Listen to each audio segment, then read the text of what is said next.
This game is called Fracto. For this game, we'll be working with fractions with different denominators and thinking about which ones are larger and smaller.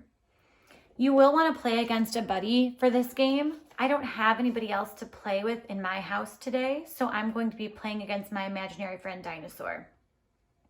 You will also need to create a deck of cards with these fractions on them, from 1/2 all the way to 10/10 with a lot of fractions in between. I just made my fraction cards by cutting out small pieces of paper and putting these fractions on the pieces of paper. You can play this game many times, so it is definitely worth it to make this deck of cards. If you need to make the deck now, I would recommend pausing this video on this screen so you can see all of the cards you'll need. Once you have your deck of cards, each player will get 6 cards. 1, 2, 3, 4, 5, 6. You will turn them over in the order that they were given to you.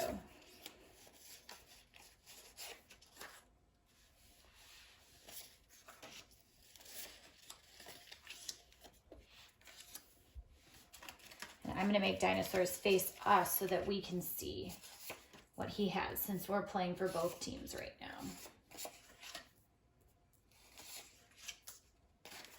The object of the game is to end up with 6 fractions that are in the correct order from smallest to largest. I have an app here called the Fraction app ready on my iPad. It's from the Math Learning Center website. So you can either Google apps Math Learning Center to find this app, or you can pause your screen right now and go to this website. If you're not as familiar with using fractions with unlike denominators and comparing them, you may want some visuals to help you with this game.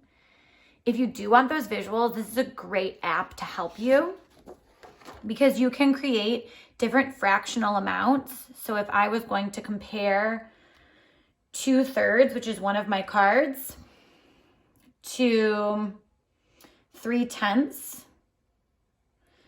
or let's say 7/10, because I'm not sure which one is larger, I could create both of those on my screen and see that 7/10 is slightly larger than 2/3. So for some fractions that I'm comparing, I may need to use a visual, and this is a great app to help you with that visual. So I'm going to look right now and I'm going to see which ones are already in order. So 2, 6, okay, 2, 6, 3/10, 1/2. So 1/2 is kind of in the middle of my, and 2/3 is larger than that. 4/8 would need to go down by 1/2. So I'm going to want to make sure I get rid of that one eventually. But my point is to get 6, to be the first person with 6 cards in order from the smallest fractional amount to the largest fractional amount. Now I can only move 1 card at a time. So I want to make sure that I'm really thinking about the moves that I make. To start, we're going to flip 1 card from our existing deck, the remaining deck that we have.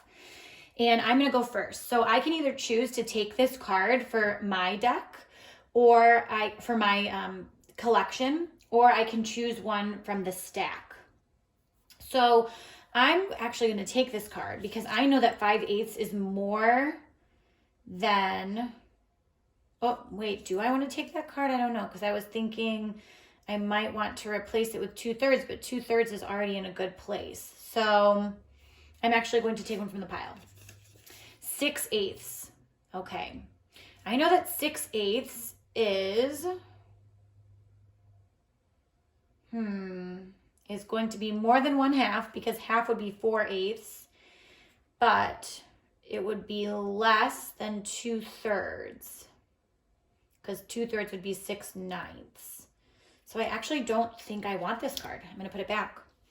Now it would be Dinosaur's turn. So Dinosaur can choose either a card from here or a card from the pile.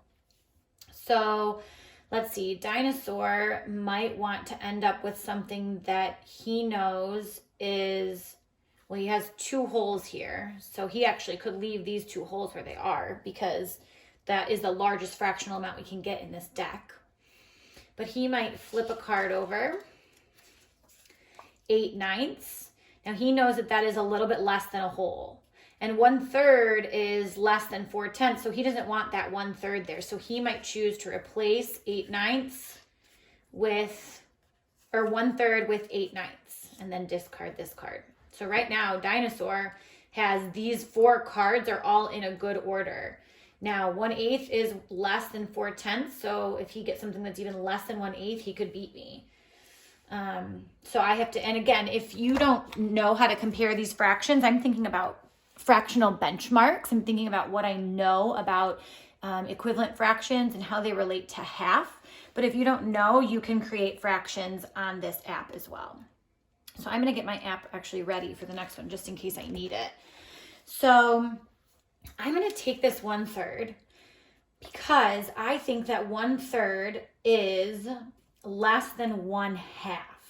But I'm wondering where it goes in relation to 3/10. I'm wondering if 1/3 is less than 3/10. So I'm actually going to create a 1/3 and a 3/10 to see which one is more or less. Okay, so it looks like 1/3 is more than 3/10. So, So if I put 1/3 here, I'm still going to need to move this one eventually. If I put 1/3 here, I'm still going to need to get rid of this one eventually. Oh, and I know that 2/6 is equivalent to 1/3 because 2 divided by 2 is 1 and 6 divided by 2 is 3. So you know what I'm going to do? I'm going to put this where my 7/10 is, and I'm going to hope that I can get something that's somewhere between 3/10 and 1/3. So these 2 are fine for me right now because they're equal. They're my smallest fractional amounts. Half is in the middle, 2/3 is more than that, and 4/8 is wrong too. I'm going to want to get rid of this one eventually too. So now it will be dinosaur's turn. So dinosaur is looking to replace this 4/9. He got 5/9. So actually, I don't think he's going to want to take that one at all. So I'm thinking, should I take 5/9? Because 5/9 could replace my 4/8 that I'm trying to get rid of. But let me think. Is 5/9 more than 2/3? I'm going to get rid of this guy. Okay, so if I'm going to new one. I'm going to know if 5/9 is more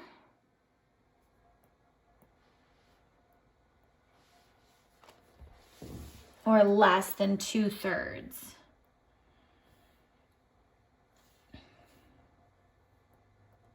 And for some reason, it's not pulling up my keyboard here, so I'm not sure I'm going to be able to show it there.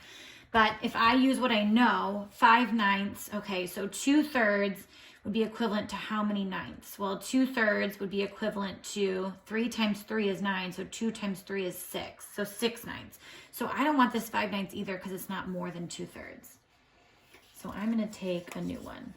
Ooh, 6/9. Now I did just say that one's equivalent to 2/3, so I could now replace this. These 2 are equal. They are my highest fractional amount. So I could keep those. So now if I'm looking at my stack, I know this is good. These are good. This is not good. So I want to get rid of this one, but the other ones are all in order. And if we're looking at dinosaur stack, 1/8, he's still looking for something that's less than 1/8, but all these other cards are in good shape.